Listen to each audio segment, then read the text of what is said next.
Troisième journée ici au sein du Forum national Entreprendre dans la culture à l'École nationale supérieure des Beaux-Arts. Nous sommes sous la verrière du Palais des études de l'École nationale supérieure des Beaux-Arts de Paris. Et j'ai le plaisir de recevoir Laurent Quérut, fondateur de l'entreprise Le Sondier, entreprise basée à Lyon. Bonjour Laurent. Bonjour Aurélien. Quel est l'objet de cette entreprise, Le Sondier? Alors on a créé une techno particulière à l'usage pour le monde de la culture. Alors au début c'était un projet autour de la musique et c'est étendu sur la conférence. Donc on a développé une solution pour capter, traiter et diffuser tout type de contenu sonore et le mettre à disposition sur des plateformes web que l'on développe aussi et des plateformes web que l'on conçoit pour les organisateurs d'événements. Type, par exemple, là, sur le ministère, nous captons et nous archivons toutes les conférences pour Forum Entreprendre dans la culture qui seront à disposition dans une semaine en replay. De quel constat êtes-vous parti? Il y a une problématique que vous aviez envie de répondre. Pourquoi monter ce projet? Alors au départ, c'était un projet autour de la musique. C'était comment valoriser tous les petits acteurs dans le monde de la musique et par le fait de découvrir leur live, grosso modo. Donc ça veut dire découvrir tous les artistes qui jouent dans les clubs, salles de concert et autres, pour qu'au niveau géolocalisation et au niveau du territoire, on puisse découvrir en live les concerts qui se produisent autour de soi.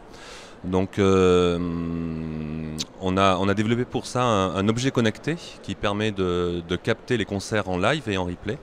Et on a conçu un média dédié à la musique live, sur lequel on peut écouter une multitude de concerts parce qu'on connecte en temps réel les lieux qui produisent de la musique. Et on a monté une expérimentation sur Lyon et son territoire. Et aujourd'hui, on a déjà une quarantaine de lieux connectés, dont des SMAC, des grandes scènes comme le Transborder et des petits clubs aussi, sur une application qui s'appelle Strilo, S-T-R-E-A-L-O. Sur lequel on peut écouter en direct et en replay une multitude de concerts qui se jouent dans ces clubs. Donc actuellement, vous diffusez une quarantaine de salles de concert et de clubs de la région lyonnaise. Oui. Et ce qui était compliqué, c'était comment arriver à pouvoir connecter tous ces lieux de façon pérenne. Ça veut dire comment le lieu s'empare de cet outil et l'utilise au quotidien pour pouvoir publier ses événements. Donc on a beaucoup réfléchi à quelle techno il fallait pour ça et on s'est posé sur le fait de développer notre propre outil qui est une sorte de micro connecté, enfin un objet connecté, micro connecté, qui est complètement autonome, qui capte l'audio sans avoir besoin de connaissances techniques et qui le met à disposition sur le web. Et d'ailleurs ça, on a créé des nouveaux outils aussi dédiés pour le musicien. Ça veut dire que quoi qu'il se passe, même si le concert n'est pas diffusé en live, le musicien, quand il est logué, il obtient son enregistrement dans son concert. Donc ça permet d'archiver, que ce soit pour les lieux, les organisateurs et les musiciens, de pouvoir archiver du contenu dédié vraiment au live et au concert vivant. Quel est votre parcours? Parce que pour développer un objet connecté, de la technologie, il faut avoir des compétences. C'est vos compétences? Vous avez des associés? Oui, alors je viens pas du tout du monde du web. Moi, je viens du spectacle vivant. 20 ans dans le théâtre contemporain, cirque, marionnette et opéra. J'ai monté 2 assos de danse, donc c'est vrai que ça n'a rien à voir avec le web, on va dire. Mais vraiment engagé dans le monde de la culture. Et cette idée de promouvoir les musiciens vient de l'âge de mes 20 ans, quand je voulais faire une sorte d'agenda augmenté. Ça veut dire comment connaître toute la vie musicale des territoires par le fait de pouvoir écouter en live ce qui se produit dedans. Et voilà, donc ça m'a paru assez évident d'utiliser le web comme vecteur, comme média. Et donc après, j'ai construit une équipe autour de moi de gens spécialisés dans déjà objet connecté veut dire industrialisation d'un objet, ce qui est assez complexe mine de rien. Et puis après, serveur de streaming et toute la partie web. Donc là, j'ai mis autour de moi une petite équipe d'une quinzaine de personnes, tous passionnés, on va dire, du monde de la culture, de la techno et du marketing aussi.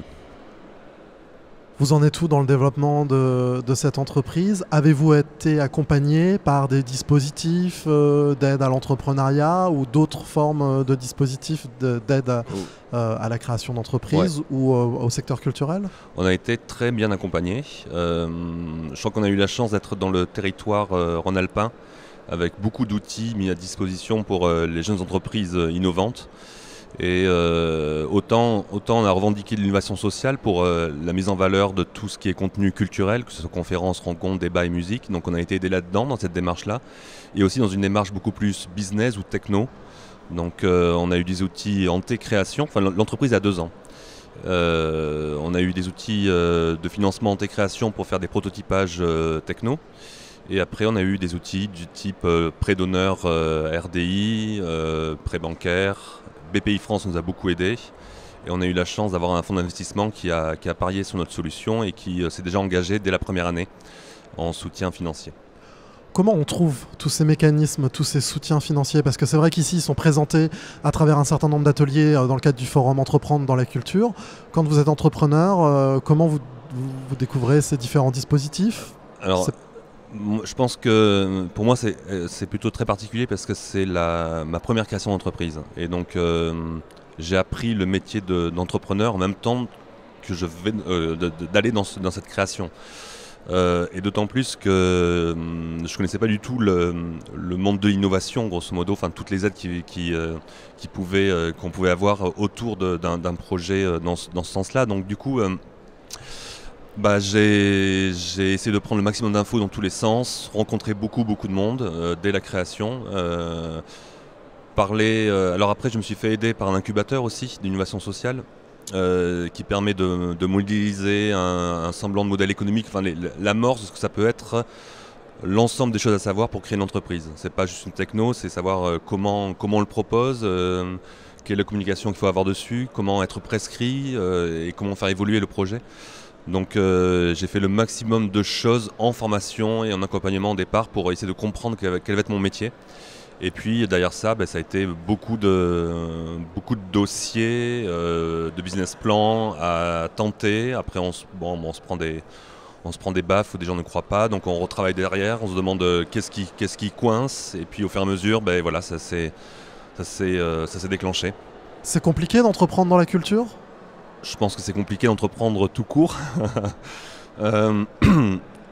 Après, la culture, c'est un monde de communication, de relations. Donc, à la fois, je me dis c'est peut-être un endroit où les relations peuvent assez vite se faire. Je ne connais pas assez l'entrepreneuriat dans notre secteur pour avoir un type de comparaison, mais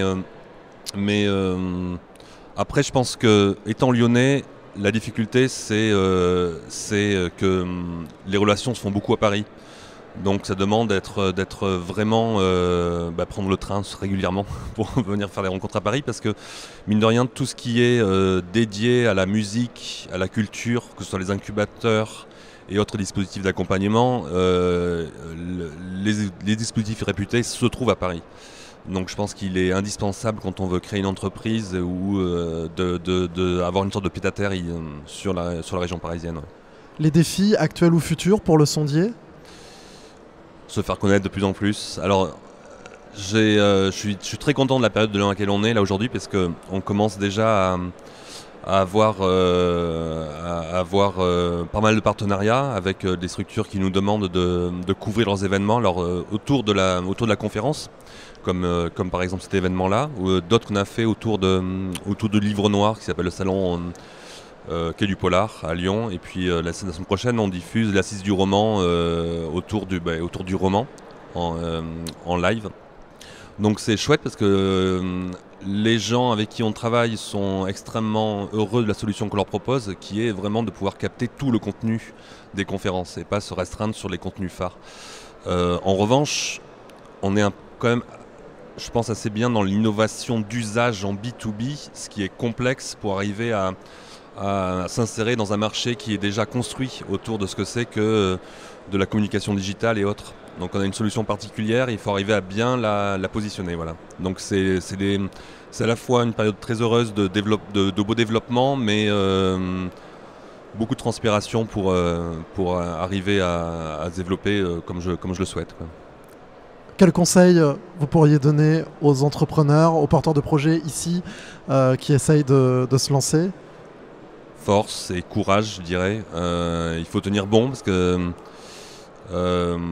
disons faut rencontrer beaucoup de monde et puis je pense que dès qu'on est sur un projet innovant, on peut entendre beaucoup de critiques de là où on en est ou sentir que des gens ne croient pas vraiment à ce qu'on est en train de monter, et il faut tenir bon, persister et aussi écouter les conseils parce que il y a des gens qui sont de très très bons conseils en disant grosso modo que le projet peut être un peu faible ou autre, il faut le retravailler, donc se remettre en question tout le temps. Donc je pense que par exemple sur le sondier, le modèle économique il a bougé une dizaine de fois depuis 2 ans. Ça veut dire quand on est dans l'innovation, je pense qu'il n'y a pas mieux que commencer à faire des tests marché, des tests auprès de clients et vraiment leur demander leur retour. Et on s'aperçoit du coup qu'il y a des petites briques que l'on n'avait pas pensé qui sont indispensables pour que ça devienne, que ça prenne de l'ampleur des projets innovants. Autrement, on se retrouve avec des développements qui peuvent avoir un petit frein quelque part et qui n'éclosent pas du tout à cause de ça. Donc tester, s'adapter, continuer avec force et courage, comme vous nous l'avez rappelé.